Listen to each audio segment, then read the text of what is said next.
السلام علیکم ورحمۃ اللہ وبرکاتہ نحمدہ ونصلی علی رسولہ الکریم اما بعد الحمدللہ دعوت و تبلیغ کی آج ہماری کلاس نمبر 35 ہے، جس کے اندر ٹاپک آپ کے سامنے جو رہے گا آخرت پر ایمان تو ہمارا بیسک ٹاپک چل ہی رہا ہے، پر آج ہمارا ٹاپک ہے موت، کیونکہ آخرت کی شروعات ہوتی ہے انسان کی موت سے۔ موت کے بارے میں پہلے ہم کچھ بنیادی پوائنٹس لکھ لیں، پھر اس کے بعد بات آگے بڑھاتا ہوں میں انشاءاللہ۔ سب سے پہلی چیز، دنیا حقیر ہے، آخرت بہتر ہے۔ پہلا پوائنٹ موت کے اندر لکھیے کہ دنیا حقیر ہے اور آخرت بہتر ہے۔ دلیل اللہ تعالیٰ کا فرمان سورہ ہود آیت نمبر 15، من کان یرید الحیات الدنیا وزینتها نوفی الیہم اعمالهم فیہا وہم فیہا لا یبخسون اولئک لیس لهم فی الآخرۃ الا النار وحبط ما صنعوا فیہا وباطل ما کانوا یعملون۔ سورہ ہود آیت نمبر 15 اور آیت نمبر 16 بھی لکھ لیجیے آپ، جس میں اللہ تعالیٰ کا فرمان کہ تم میں سے اگر کوئی انسان نیکیاں کر کے عمل کر کے دنیا حاصل کرنا چاہتا ہے، یعنی اس کا مقصد ہے دنیا، اس کا مقصد ہے دنیا کا فائدہ، تو ہم اسے دنیا کے اندر اس کے عمل کا برابر پورا بدلہ دیتے ہیں، کوئی کمی نہیں کرتے۔ پر یہی وہ لوگ ہیں جنہیں آخرت میں جہنم کے سوا کچھ نہ ملے گا، اور یہ لوگ خسارہ اٹھانے والے ہیں۔ انہیں اللہ رب العالمین نے اس آیت کے اندر ہمیں سب سے پہلی بات یہ بتا دی کہ دنیا حقیر ہے، آخرت کے مقابلے میں کمزور ہے، اس لیے ایک بندہ مومن کو آخرت کی فکر زیادہ کرنا چاہیے۔ آخرت کی شروعات ہوتی ہے موت سے۔ اسی آخرت کی فضیلت کو بتاتے ہوئے اللہ رب العالمین سورہ اعلیٰ آیت نمبر 14 اور 19 کے اندر ارشاد فرماتا ہے، قد افلح من تزکا وذکر اسم ربہ فصلی، یقیناً کامیاب ہو گیا وہ شخص جس نے اپنا تزکیہ کر لیا، اپنے رب کا ذکر کیا اور نمازوں کو پڑھا۔ لیکن تمہاری پرابلم یہ ہے کہ بل تؤثرون الحیات الدنیا، پر تم دنیا کو آخرت پر ترجیح دیتے ہو، دنیا کے بارے میں زیادہ سوچتے ہو۔ پر یاد رکھو والآخرۃ خیر وابقیٰ، آخرت اچھی بھی ہے اور ہمیشہ باقی رہنے والی ہے۔ بڑی پیاری آیت جس میں اللہ رب العالمین نے ہمیں یہ بتایا کہ دنیا کتنی حقیر اور آخرت کتنی اچھی، کہ اللہ تعالیٰ نے کہا یقیناً کامیاب ہو گیا وہ شخص جس نے اپنا تزکیہ کیا، جس نے اللہ کا ذکر کیا، نمازوں کو ادا کیا، پر تم دنیا سے زیادہ، آخرت سے زیادہ دنیا کو ترجیح دیتے ہو، اور آخرت کی خاصیت یہ ہے کہ وہ اچھی بھی ہے اور ہمیشہ باقی رہنے والی ہے۔ تو پوائنٹ نمبر 1 ہمارا یہ کلیئر ہوا کہ آخرت دنیا سے بہت زیادہ بہتر ہے اور دنیا حقیر ہے۔ اسی لیے بندہ مومن کبھی بھی اس دنیا کو بنانے کے لیے محنت نہیں کرتا، وہ آخرت کے لیے محنت کرتا ہے، وہ اپنے رب کے لیے محنت کرتا ہے، وہ اللہ رب العالمین کے لیے محنت کرتا ہے، کیونکہ اسے اصل جو چاہت ہے وہ آخرت کی، اپنے رب العالمین کی۔ اسی لیے بندہ مومن بہت زیادہ آخرت کی فکر کرتا ہے۔ اب پوائنٹ نمبر 2 اس کے اندر آپ لکھیے، موت یقینی ہے۔ موت یقینی ہے، یعنی 100% آئے گی، کوئی اپنی موت کو ٹال نہیں سکتا، بچ نہیں سکتا، بھاگ نہیں سکتا۔ پوائنٹ نمبر 2، اس کی دلیل سورہ آل عمران آیت نمبر 185، اللہ تعالیٰ کا فرمان کل نفس ذائقۃ الموت، ہر نفس کو موت کا مزہ چکھنا ہے، یعنی مرنا ہے، مرنے سے کوئی بچ نہیں سکتا، ہر ایک کو مرنا ہے۔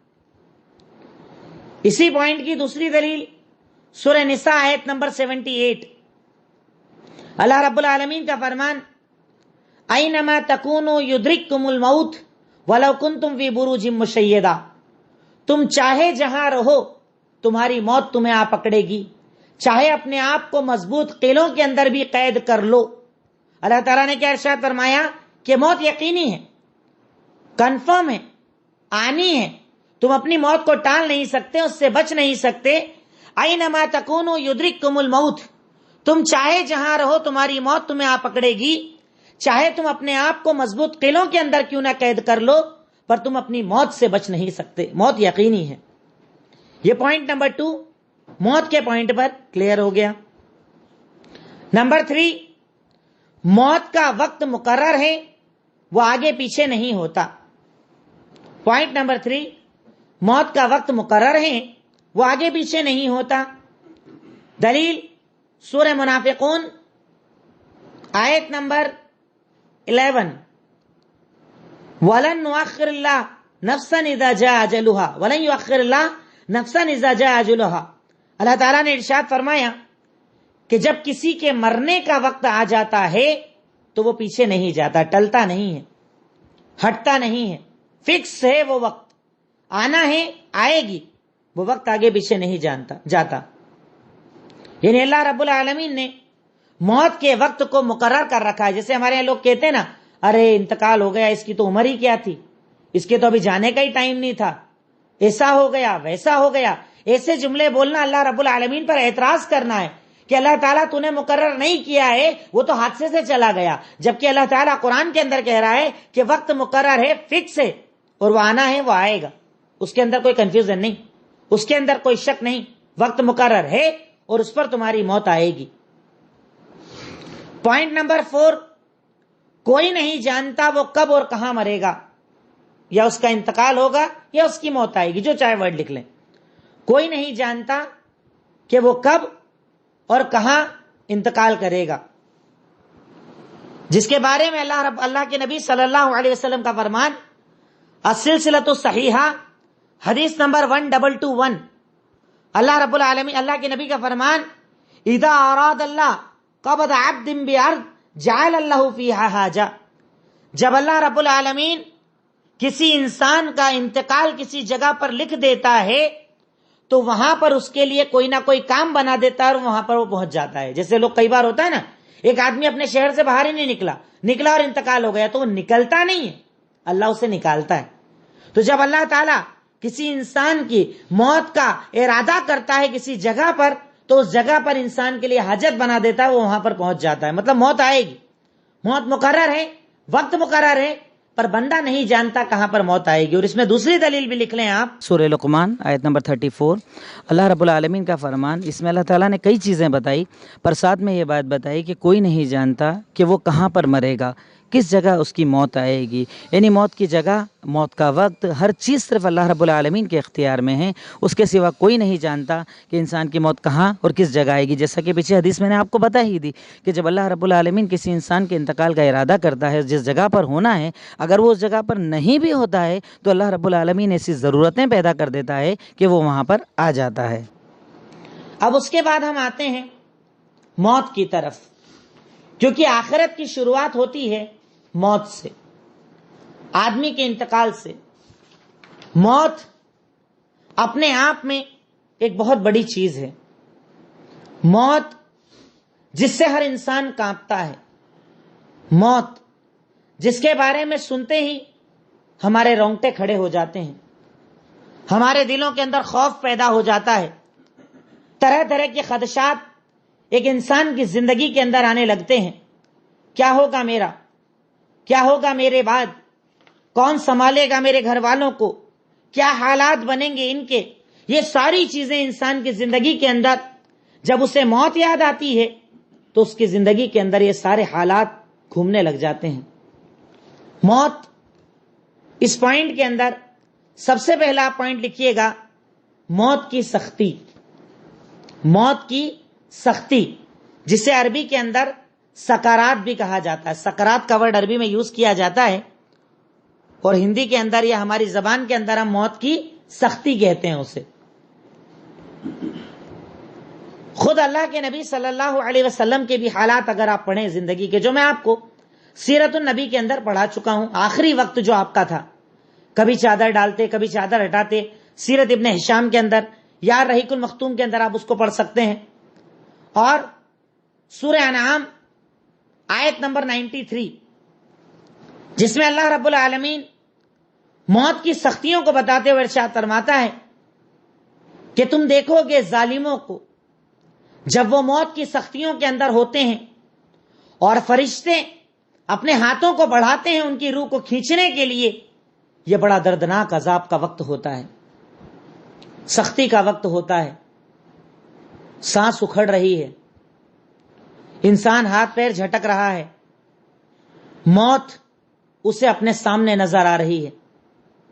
آپ نے کبھی اس منظر کو تصور نہ کیا ہوگا، کیونکہ یہ منظر جو دیکھتا ہے وہ بتا نہیں پاتا ہے، جو دیکھتا ہے وہی اس کو جانتا ہے، پر شریعت مطہرہ نے وہ پورا وقت، وہ پورا منظر اللہ کے نبی صلی اللہ علیہ وسلم نے ہمیں احادیث کے اندر بتایا۔ ایک بہت لمبی روایت ہے، آپ پہلے روایت کا حوالہ لکھ لیں، سکرات الموت کے اندر آپ ایک حوالہ لکھ لیں، صحیح بخاری حدیث نمبر 6510۔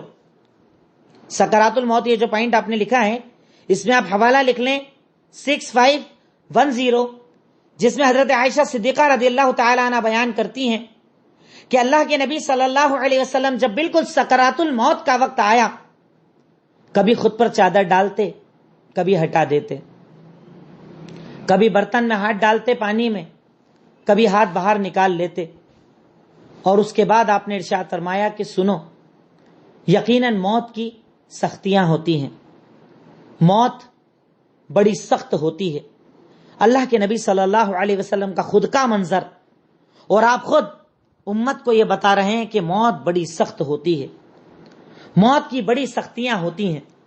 اب موت ہوتی کیسی ہے، روح نکالی کیسے جاتی ہے، اس سارے منظر کو اللہ کے نبی صلی اللہ علیہ وسلم نے ایک لمبی روایت کے اندر بیان کیا، سنن ابو داؤد حدیث نمبر 4753، جس میں اللہ کے نبی صلی اللہ علیہ وسلم نے موت کے پورے منظر کو پکچرائز کر دیا ہمارے سامنے، ایک پکچر کی طرح ہمیں بتا دیا تاکہ ہم موت کو بہتر بنانے کی کوششیں کریں۔ اللہ کے نبی صلی اللہ علیہ وسلم ایک مرتبہ ایک جنازے کے لیے بقیع الغرقد آئے، دفن کے لیے قبر کو کھودا جا رہا تھا۔ قبر کھودتے وقت جب سارے صحابہ کرام بیٹھے تھے، اللہ کے نبی صلی اللہ علیہ وسلم نے انہیں موت کا منظر بتایا اور ارشاد فرمایا، میں چاہتا ہوں کہ اگر پوائنٹ لکھنے میں بھی دقت آ رہی ہو تو آپ بعد میں آڈیو سے لکھ لیجئے گا اس کو، پر اس روایت کو پہلے پورا سن لیجئے گا، لمبی روایت ہے تاکہ بات ذہن کے اندر رہ جائے، اور اگر لکھ پائیں بہت اچھی بات ہے۔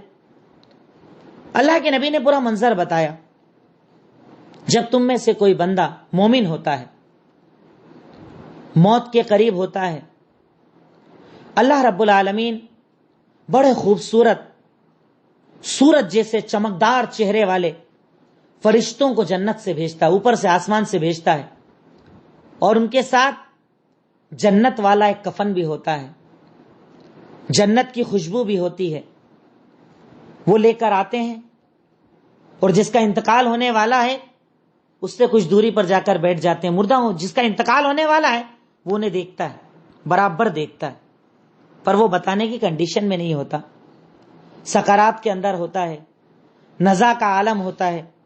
اگر نیک ہے جنت سے کفن لایا جاتا ہے، جنت کی خوشبو لائی جاتی ہے، فرشتے اتنے خوبصورت آتے ہیں کہ ان کے چہروں پر سورج جیسی چمک ہوتی ہے، اور وہ اس کی نظروں کے آس پاس بیٹھ جاتے ہیں۔ پھر ملک الموت آتے ہیں اور اس بندے سے کہتے ہیں، پاکیزہ روح اس جسم سے نکل جا اور آجا اللہ کی مغفرت کی طرف۔ اور اگر نیک انسان ہو تو اس کی روح کو ایسے نکالا جاتا ہے جیسے مشکیزے سے پانی نکالا جاتا ہے۔ وہ دوسری روایت میں آتا ہے جیسے گوندے ہوئے آٹے سے بال نکالا جاتا ہے، یعنی اگر آٹا گوند دیا جائے اس میں بال آ جائے، آپ نکالیں گے بالکل ایزیلی ریمو، بالکل آسانی سے نکل جاتا ہے، اور جیسے مشکیزے سے پانی بالکل آسانی سے نکل جاتا ہے، ویسے ہی نیک انسان کی روح کو بڑی آسانی کے ساتھ نکال دیا جاتا ہے۔ پھر اسے اس پاکیزہ کفن کے اندر لیا جاتا ہے، لینے کے بعد اسے آسمان کی طرف لے کر چڑھتے ہیں۔ جب بھی کسی فرشتے کے پاس سے گزر ہوتا ہے، فرشتہ پوچھتا ہے یہ پاکیزہ روح کون ہے؟ دنیا میں جو آپ کا پیارا نام ہوتا ہے اس نام سے پکارا جاتا ہے. چل رہے ہیں آسمان کی طرف، فرشتے لے کر جا رہے ہیں، ایک ایک آسمان سے آپ بڑھتے چلے جا رہے ہیں. ہر آسمان پر سوال کیا جا رہا ہے کون ہے یہ بندہ؟ کہا بڑا نیک بندہ ہے. یہاں تک کہ آسمان پر جب جاتے ہیں دروازے کھولے جاتے ہیں. دروازے کھلنے کے بعد اللہ رب العالمین کو جب اس بندے کے بارے میں بتایا جاتا ہے تو اللہ کہتا ہے اس کا نام علیین میں لکھ دو. 2 رجسٹر ہوتے ہیں، ایک علیین جس میں نیک لوگوں کا ذکر ہے اور ایک سجین جس کے اندر بد لوگوں کا ذکر ہے. کہا جاتا ہے اس کا نام لکھو، اور نام لکھنے کے بعد اب کہا جاتا ہے اس سے دوبارہ اس کے جسم کے اندر، یعنی وہاں پر جہاں دفن ہونے والا ہے، کیونکہ ابھی سوال جواب ہونے والے ہیں، تو اسے دوبارہ زمین کی طرف لوٹا دو. لوٹا دیا جاتا ہے جسم کے اندر. جب جسم میں لوٹا دیا جاتا ہے، دفن کر دیا جاتا ہے، 2 فرشتے آتے ہیں جن کا نام ہے منکر نکیر. قبر کا اندھیرا ہے، قبر میں آپ کو داخل کر دیا گیا ہے. سارے لوگوں نے مٹی ڈال دی ہے. اپنے آپ کو محسوس کر کے دیکھیے اس جگہ. مٹی ڈال کر سب چلے گئے، سب جا رہے ہیں، اور آپ سب کے جانے کی قدموں کی آہٹ کو سن رہے ہیں. جب وہ دوری پر چلے جاتے ہیں 2 فرشتے آتے ہیں. آپ کے جسم کے اندر روح کو لوٹایا جاتا ہے، آپ کو بٹھایا جاتا ہے. پھر آپ سے سوال کیا جاتا ہے تیرا رب کون ہے؟ بندہ مومن کہتا ہے میرا رب اللہ. کہا تیرا دین کون سا ہے؟ کہا میرا دین اسلام. کہا تیرے رسول کون سے ہیں؟ کہا میرے رسول محمد رسول اللہ صلی اللہ علیہ وسلم. 3 سوال یہ مشہور ہے، پر لوگوں نے اسی میں چوتھا سوال ایڈ کیا ہے، گرچہ آپ اس کو چوتھا بول دیں یا ان 3 کا اگلا حصہ بول دیں. پوچھا جاتا ہے تجھے کیسے پتا چلا؟ تو نے ان سوالوں کا جواب کیسے دیا؟ تو وہ کہتا ہے میں نے قرآن کو پڑھا، اس پر ایمان لایا، عمل کیا. یعنی میں نے دین سیکھا، عمل کیا، ان 3 سوالوں کے جواب کو اپنی زندگی بنایا. اللہ پر ایمان کا مطلب میں سمجھتا تھا، اللہ کے نبی پر ایمان کا مطلب میں سمجھتا تھا، دین کا مطلب میں سمجھتا تھا اور اس پر عمل کیا کرتا تھا. تو اس کے بعد فرشتے جب یہ عمل اتنے پیارے جواب دیتا ہے تو آسمان سے آواز دی جاتی ہے کہ میرے بندے نے سچ کہا. اس کے لیے جنتیوں کا لباس پہنا دو، جنت کا بچھونا بچھا دو، اور اس کے لیے جنت کی ایک کھڑکی کھول دو. اب جنت کی ٹھنڈی ہوائیں اس تک آتی رہے گی، اور جہاں تک اس کی نظریں جائیں اس کی قبر کو وسیع کر دو، پھیلا دو. کیا پیارا انجام ہے. اللہ تعالیٰ ایسا انجام ہر مومن کو عطا کرے. یہ ہے مومن کا انجام. اس کے بعد اسی قبر کے اندر ایک بڑے پیارے چہرے میں، بڑے اچھے لباس میں، بڑی اچھی خوشبو والا ایک انسان آتا ہے اور کیا کہتا ہے کہ خوش ہو جا، میں تیرا نیک عمل ہوں. اللہ تعالیٰ نے وعدہ کیا تھا کہ میں تجھے عذاب قبر سے بچاؤں گا. تو نے نیک عمل کیا، میں نے تجھے عذاب قبر سے بچا لیا. اب تو سو جا جیسے کہ نئی نویلی دلہن سو جاتی ہے. یہ نیک عمل انسان کو بشارت دیتا ہے، یہ نیک عمل اسے بشارت دیتا ہے کہ تو سو جا جیسے کہ ایک نئی نویلی دلہن سکون کے ساتھ اپنے گھر کے اندر سو جاتی ہے. یہ تو ہوا نیک انسان، نیک بندہ. لیکن اگر انسان بد ہے، بے عمل ہے، بے نمازی ہے، عبادات سے دور ہے، شرک کی زندگی جیتا ہے، بدعات اور خرافات پر عمل کرتا ہے، حرام مال کماتا ہے اور حرام کھاتا ہے، نزا کا عالم ہے، سانسیں اکھڑ رہی ہے، اس وقت کالے چہرے والے فرشتوں کو آسمان سے نازل کیا جاتا ہے، جن کے ساتھ انتہائی زیادہ بدبودار کپڑے ہوتے ہیں جس کے اندر وہ روح نکالنے والے ہوتے ہیں. اور جیسے ہی وہ برا انسان ان فرشتوں کو دیکھتا ہے تو اس کی روح پورے جسم کے اندر بھاگنے لگتی ہے. وہ چاہتا ہے کہ مجھے بچا لیا جائے، میری روح کو نہ نکالا جائے، میری روح کو مت نکالو، اتنے ہولناک یہ فرشتے ہیں، میرا انجام کیا ہوگا؟ خوف کے مارے وہ روح جسم کے اندر بھٹکنے لگتی ہے. تب یہ فرشتے اسے کہتے ہیں خبیث روح نکل جا اور آجا اللہ کے غصے کی طرف، اللہ کے غضب کی طرف. یہ روح بھاگنے لگتی ہے جسم کے اندر. تو اس کی روح کو پکڑ کر اتنی سختی سے نکالا جاتا ہے جیسے کانٹے والے جھاڑ سے اونی کپڑا نکالا جاتا ہے.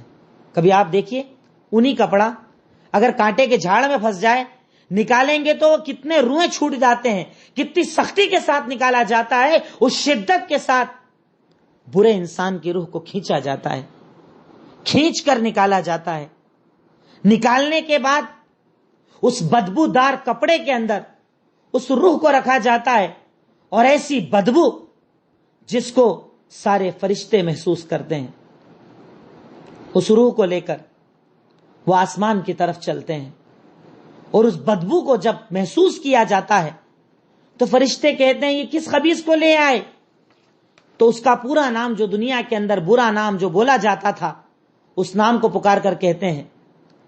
یہاں تک کہ جب پہلے آسمان پر یہ روح جاتی ہے اور کہا جاتا ہے دروازہ کھولو، تو کہتے ہیں اس کے لیے دروازہ نہیں کھولا جائے گا، اور کہا جاتا ہے اس کا نام سجین میں لکھ دو، وہ رجسٹر جس میں برے لوگوں کا نام لکھا جاتا ہے.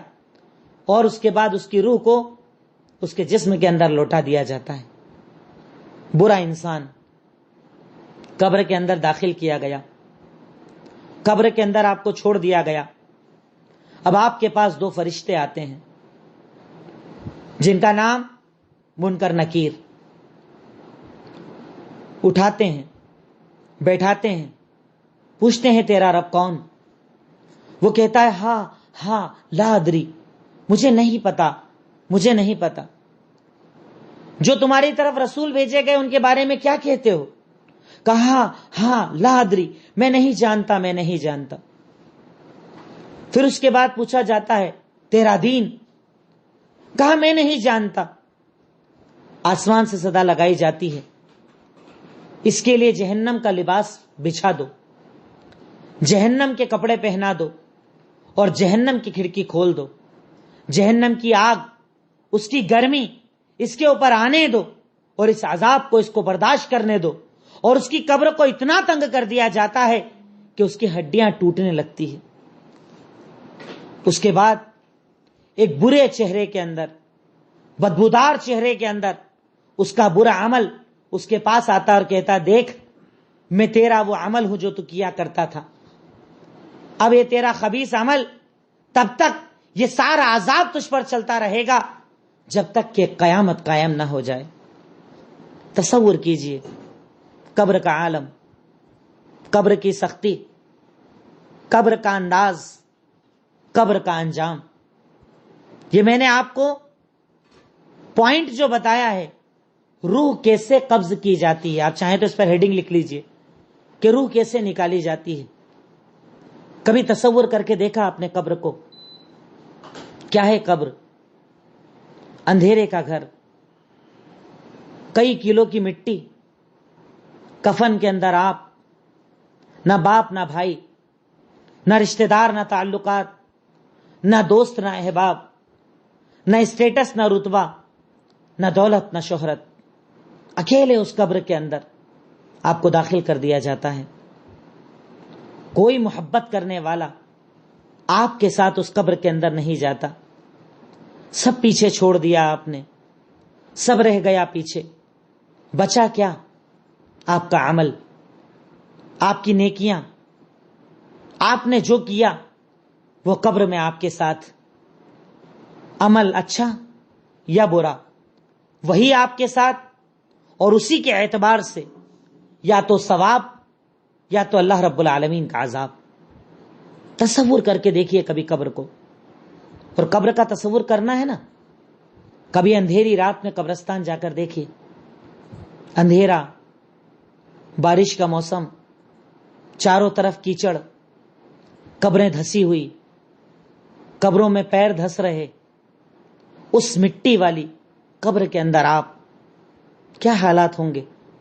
اگر نیک عمل کر کے جنت کی کھڑکی نہ کھلوا لی، کیا جئیں گے آپ؟ کیسے رہے گی قیامت تک آپ کے حالات؟ کیا ہوگا قبر کے اندر؟ آپ قبر کو آسان سمجھتے ہیں، آپ ایک پوائنٹ یہاں پر لکھ لیجئے، عذاب قبر، کہ قبر کیا ہے، یہ تصور اپنے ذہن کے اندر زندہ کر لیجئے کہ آپ کی آخرت کی شروعات اسی قبر سے ہوتی ہے۔ اس میں پوائنٹ لکھیے عذاب قبر، اور اس کے اندر دلیل لکھیے سنن ترمذی حدیث نمبر 2308، اللہ کے نبی صلی اللہ علیہ وسلم کا فرمان، حضرت عثمان غنی رضی اللہ تعالی عنہ، حدیث سے سنن ترمذی حدیث نمبر 2308، حضرت عثمان غنی کے سامنے جب بھی قبر کا ذکر آتا بہت زیادہ رونے لگتے، اتنا روتے کہ داڑھی گیلی ہو جاتی۔ ان کے ساتھیوں نے پوچھا، جہنم کی بات آتی ہے، عذاب کی بات آتی ہے، آپ کو اتنا رونا نہیں آتا، پر قبر کی بات آتی ہے اب اتنے زیادہ روتے ہیں، کیا وجہ ہے؟ کہا میں نے اللہ کے نبی صلی اللہ علیہ وسلم کو یہ کہتے ہوئے سنا،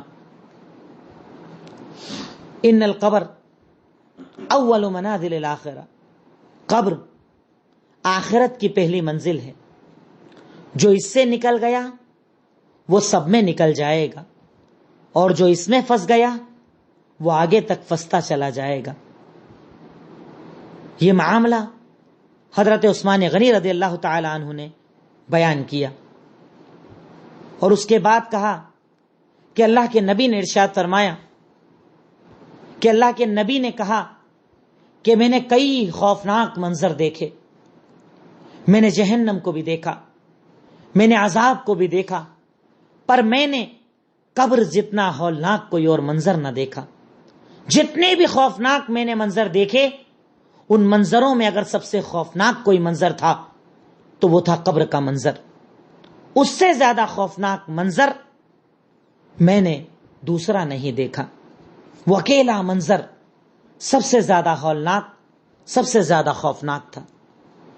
اسی کے دوسرا پوائنٹ، دوسری دلیل، صحیح مسلم حدیث نمبر 2199، اللہ کے نبی صلی اللہ علیہ وسلم نے ارشاد فرمایا، ان هذه الامه تبتلى في قبورها ولولا الا تدافنوا موتاكم لدعوت الله ان يسمعكم من عذاب القبر ما اسمع منه، یقیناً یہ امت اپنی قبروں کے اندر آزمائی جائے گی، قبر کے اندر انہیں عذاب دیا جائے گا، قبر کے اندر ان پر عذاب ہوگا، اور سنو، اگر مجھے اس بات کا ڈر نہ ہوتا کہ تم اپنے مردوں کو دفنانا چھوڑ دو گے تو میں اللہ تعالیٰ سے یہ دعا کرتا کہ اللہ تعالیٰ ان لوگوں کو بھی عذاب قبر میں چیخنے والوں کی وہ آوازیں سنا دے جو میں سنتا ہوں۔ پر اللہ کے نبی نے کہا، اگر تم قبر سے نکلنے والی آوازوں کو سن لو تو اپنے مردوں کو دفنانا چھوڑ دو گے۔ اللہ کے نبی ہمیں کیا بتا رہے ہیں صحیح مسلم کی اس روایت کے اندر، کہ یقیناً یہ میری امت قبر کے اندر آزمائی جائے گی، اور اگر مجھے یہ ڈر نہ ہوتا کہ تم اپنے مردوں کو دفنانا چھوڑ دو گے تو میں اللہ سے دعا کرتا کہ اللہ تمہیں عذاب قبر کی وہ آوازیں سنائے جو میں سنتا ہوں، پر ڈر یہ ہے کہ اگر تم وہ آواز سن لو گے تو اپنے مردوں کو دفنانا چھوڑ دو گے، کیونکہ عذاب قبر اتنا سخت ہے، عذاب قبر اتنا شدید ہے۔ عذاب قبر کی تیسری دلیل ایک اور لکھ لیجئے، سورہ طور آیت نمبر 45 سے 47، جس کے اندر بھی اللہ رب العالمین نے عذاب قبر کا تذکرہ کیا ہے، کیونکہ یہاں پر کچھ لوگ ہمارے یہاں پر ایسے ہیں جو عذاب قبر کے منکر ہیں۔ ان کا یہ ماننا ہے کہ قبر کے اندر عذاب نہ ہوگا، اس لیے کم سے کم یہ 3 دلیلیں آپ یاد رکھیں کہ جب کہیں پر بات ہو تو آپ انہیں سمجھا سکیں کہ عذاب قبر کیا ہوتا ہے، عذاب قبر کسے کہا جاتا ہے۔ کہنے اور بولنے کا مطلب صرف اتنا ہے کہ عذاب قبر سے زیادہ شدید کوئی چیز اللہ کے نبی نے نہیں بتائی. ہولناکی، تنہائی، اکیلا پن، یہ مال دولت جس کے لیے انسان ساری زندگی لگاتا ہے، حرام مال کماتا ہے بچوں کے لیے، یہ ہو جائے گا وہ ہو جائے گا، پر تیرے ساتھ کیا گیا؟ تیرا عمل، تیرا مال سب پیچھے چھوٹ گیا.